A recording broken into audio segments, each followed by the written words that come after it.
So it's been about a year and a week since I did my last CIDP running update. And I thought it's about that time for that annual update. So I've finally gotten back into actual serious running. Before I was like, running a couple miles here and there, maybe with a couple friends or something, but that was about it. But the reason that I've been working out all these years, like the reason I've been squatting and like lifting and all, deadlifting and stuff like that, is to get me ready for running. And I'm finally ready to start running again, mainly because my lower legs are where I really need them to be. Because before I was experiencing a lot of hip pain because my lower legs weren't doing much of the work, my upper legs were kind of overcompensating. So now I've got my lower legs to be a lot stronger so I can actually run consistently. Before I could only run like maybe 3-4 miles before my hips start to hurt, and now I run like 3 to maybe like 5 miles every day pretty much. And I did like one long run. I'll do like one long run a week of about like, right now my long run's only about an hour long.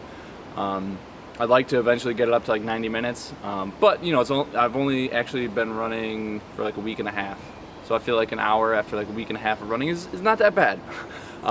So now I'm going to show you guys what I actually look like when I'm running, since that's probably what you want to see.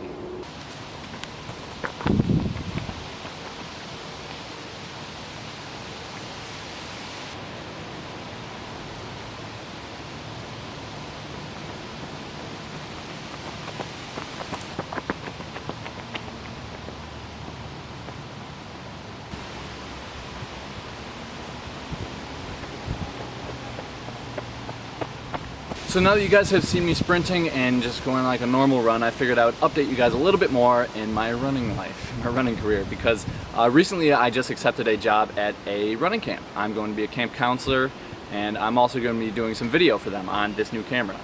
Other updates. I'm doing probably like 20 to 30 miles a week or so. I think it would be really cool if I can get back up to like 40-50 miles a week. But with that said, like that's a decent amount of time running, and I don't really have all that much extra time, because if I want to do YouTube and I want to have a social life and I want to go to work like 40+ hours a week, then I don't really want to spend that much time working out. So I'm going to, be running for like 30 to 60 minutes a day, and then like twice a week I'm going to be doing like some lower body workouts like squat, deadlift, and injury prevention and abs, and that's about it. I'm not even going to do any kind of upper body stuff. Because I feel like upper body training for runners is marginally beneficial. Like, it'll definitely help you, but I feel like the only people who really need to worry about marginal differences in their training are competitive athletes, and I'm not planning on competing, so I'm not going to worry about a marginal difference. I'm not going to spend like a couple hours in the gym just to get like that little bit faster. Just doesn't really matter to me. So for the rest of the summer, I'm going to be enjoying the outdoors and actually being outside when I work out. And then when the winter comes, I'll probably start lifting a lot more, maybe doing like some more upper body stuff. And then come nice time of year again, like this, when it's nice and windy out, I will start running again. So I think that's pretty much all my updates. I'm going to be working at a running camp this summer, and back up to like 20-30 miles a week. Oh, and I guess another thing I should tell you guys is where I stand as far as like my nerve damage, because I do still have a little bit of nerve damage, and I feel like the nerve damage that I have it's the permanent stuff. Like I think I've recovered as much as I can as far as nerve damage goes. I definitely still have some atrophy in my legs, and I can definitely get them a lot stronger. So I definitely have a lot of room for improvement, just not as far as nerves go, just as far as muscle building goes. Which, whatever. I still have room for improvement. That's all I care about. So because I have weaker lower legs, I do have to be really careful when I'm running on trails. I have to make sure that I'm not running on anything too rugged.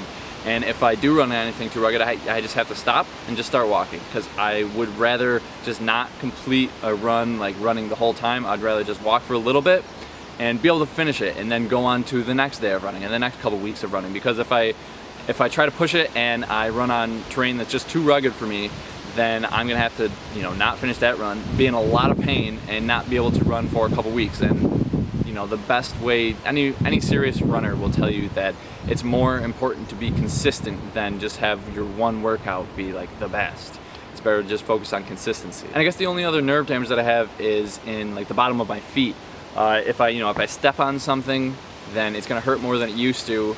But I'm wearing shoes most of the time, so it doesn't really bother me. And I guess like the extent of my nerve damage really doesn't affect my everyday life. You know, I won't be as fast as I used to be, but I'm still faster than a lot of my friends. You know, I just won't be able to compete at a really high level. Like most of my runs, I did a run the other day. It was only like 3 miles. It's like 8:30 per mile pace. Wasn't really pushing it or anything. It's just like kind of like my easy run pace is like 8:30. It used to be like 7-minute pace or something. So still have a lot of room for improvement, like I said. But I'm just glad to be out running. I'm glad to be able to walk on my own, run on my own, stand up on my own. I didn't used to be able to do that. So no matter how fast or slow I am, I'm just really grateful to be back running.